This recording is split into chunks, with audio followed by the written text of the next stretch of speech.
Registration పోతే కదా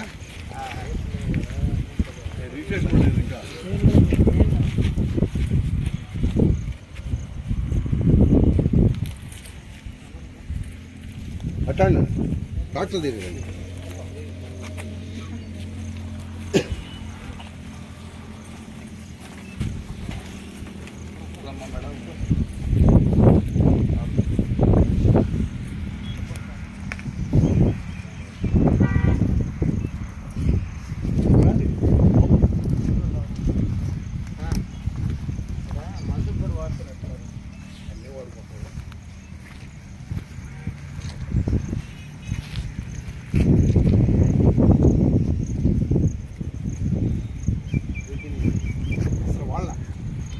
కొత్త బళ్ళు తెచ్చి పెట్టారు, 2-3 బళ్ళే వాడి.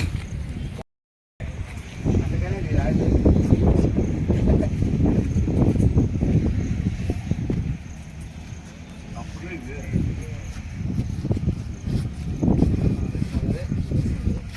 మళ్ళీ ఆయనే మంచి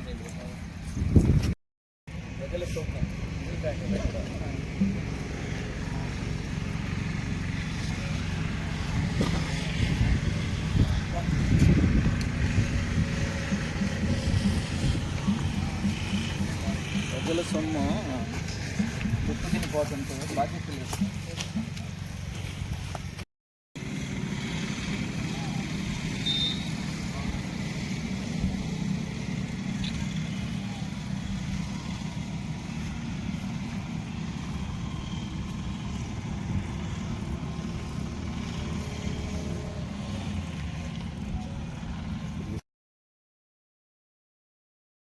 బొబ్బేపల్లి సురేష్ నాయుడు, సర్వేపల్లి నియోజకవర్గ జనసేన పార్టీ సమన్వయకర్త.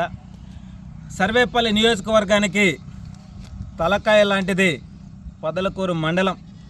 ఈ పొదలకూరు మండలంలో 4,30,00,000 రూపాయలతో 2014-19 కాలంలో ఆనాటి వ్యవసాయ శాఖ మంత్రిగా ఉన్నటువంటి సోమిరెడ్డి చంద్రమోహన్ రెడ్డి గారి హయాంలో పొదలకూరు మండలంలోని 30 గ్రామ పంచాయతీలకి 20 లీటర్ల నీళ్లు 2 రూపాయలకే శుద్ధమైనటువంటి పేద బడుగు బలహీన వర్గాలకి తాగునీరు అందించాలనేటువంటి ఆలోచనతో ఈ యొక్క మెగా వాటర్ ప్లాంట్లని స్థాపించడం జరిగింది.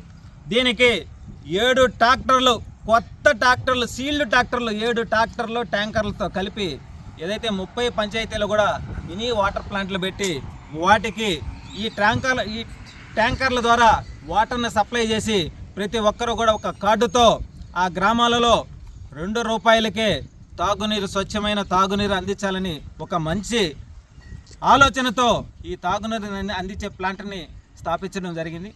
అయితే గత 5 సంవత్సరాలు వైసీపీ పాలన 2019 ఎన్నికల తర్వాత ఏదైతే వైసీపీ అధికారంలోకి రావడం 151కి 151 వాళ్ళకి అందివ్వడం, వాళ్ళు ఏదో ఉద్ధరిస్తారు ఒక్క అవకాశం అని చెప్పిస్తే సర్వేపల్లి నియోజకవర్గంలోనే ఆనాడు వైసీపీ పాలనలో ఏదైతే ఆనాటి వ్యవసాయ శాఖ మంత్రి, శాసనసభ్యుడు మరియు అరమంత్రి కాకాని గోవర్ధన్ రెడ్డి ఆయన సొంత మండలంలో ప్రజలందరూ కూడా, సామాన్యులు పేదలు కూడా మినరల్ వాటర్ ఎందుకు తాగాలని చెప్పి దీన్ని ముయించేసి 4,30,00,000 రూపాయలు తుప్పుబట్టిపోయే విధంగా చేశాడంటే ఇంతకంటే ద్రోహం ఇంకేముంది. అందుకనే డిపాజిట్లు కూడా లేకుండా ఓడించినటువంటి పరిస్థితి మనం చూసాం. ఆయన సొంత మండలంలోనే ఆయన ప్రజలనే ఆదుకోలేనప్పుడు ఈ సర్వేపల్లి నియోజకవర్గాన్ని ఏమి అభివృద్ధి చేస్తాడని చెప్పి సర్వేపల్లి నియోజకవర్గ ప్రజలు 2 సార్లు ఆయనకు ఓట్లేశారు. కానీ రెండోసారి ఇప్పుడైతే ఈ 2024 ఎన్నికల్లో కళ్ళు తెరిచి చూశారు. ఆయన అవినీతి అక్రమాలను చూశారు, ఆయన యొక్క చేతి వాటాను చూశారు. ఆయన ఎవరైనా సరే గళం వినిపించి అయ్యా మాకు తాగడానికి నీళ్ళు లేవు, మా గ్రామంలో సమస్యలు ఉన్నాయంటే మాత్రం వాళ్ళ పైన మీడియా వాళ్ళని కూడా వదలకుండా అక్రమ కేసులు పెట్టి పోలీస్ స్టేషన్లన్నింటినీ కూడా ఆయన ఆధీనంలో పెట్టుకొని జనాలని, ప్రజలని, మీడియా వాళ్ళని భయభ్రాంతులు గురి చేసినటువంటి పరిస్థితి. ఈరోజు ఎన్డీఏ కూటమిలో భాగంగా ఏదైతే మా అధినేత జనసేన పవన్ కళ్యాణ్ గారు ఉప ముఖ్యమంత్రిగా పంచాయతీల అభివృద్ధి కావచ్చు, ఆయన తీసుకునే శాఖలన్నింటిలో కూడా తాగునీరు అనేటువంటిది ఒక భాగం. ప్రతి ఒక్క పేదవాడికి స్వచ్ఛమైన, నాణ్యమైన మినరల్ వాటర్ అందించాలనేటువంటి ఆలోచనతో అడుగులు ముందుకు వేస్తున్నారు. అందులో భాగంగా మేము కూడా ఈరోజు సర్వేపల్లి నియోజకవర్గంలోని పొదలకూరు మండలం అంటే తాగునీరు సాగునీరుకి ఎంతో ఇబ్బంది పడేటువంటి పరిస్థితి.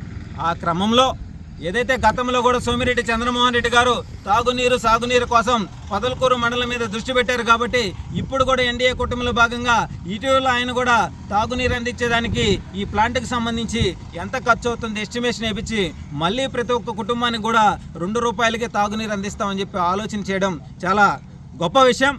ఈ విషయాన్ని ఆయన దృష్టికి కూడా మళ్ళీ తీసుకెళ్లి త్వరితగతిన ఏదైతే వైసీపీ నాయకులు చేతివాటాన్ని ప్రదర్శించి ఈ ట్యాంకులు వాళ్ళ సొంతానికి వాళ్ళ పొలాలకి నీళ్లు తోలుకునేటువంటి పరిస్థితి మనం చూసాం.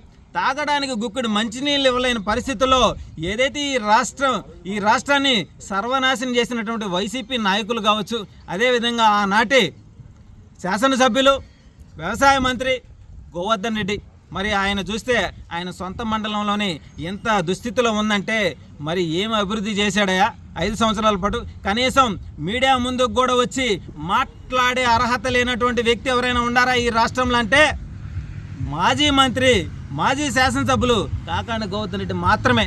ఆయనకి మళ్ళీ చెప్తున్నా నేను, మీరు ముందు మీడియా ముందుకు వచ్చి మాట్లాడేటప్పుడు 5 సంవత్సరాల కాల వ్యవధిలో మీ నాయకుడు జగన్ రెడ్డి మీరు ఏమి చేశారు ఈ రాష్ట్రానికి ఒక్కసారి గుండెల మీద చేసుకొని ఆత్మ పరిశీలన చేసుకోండి.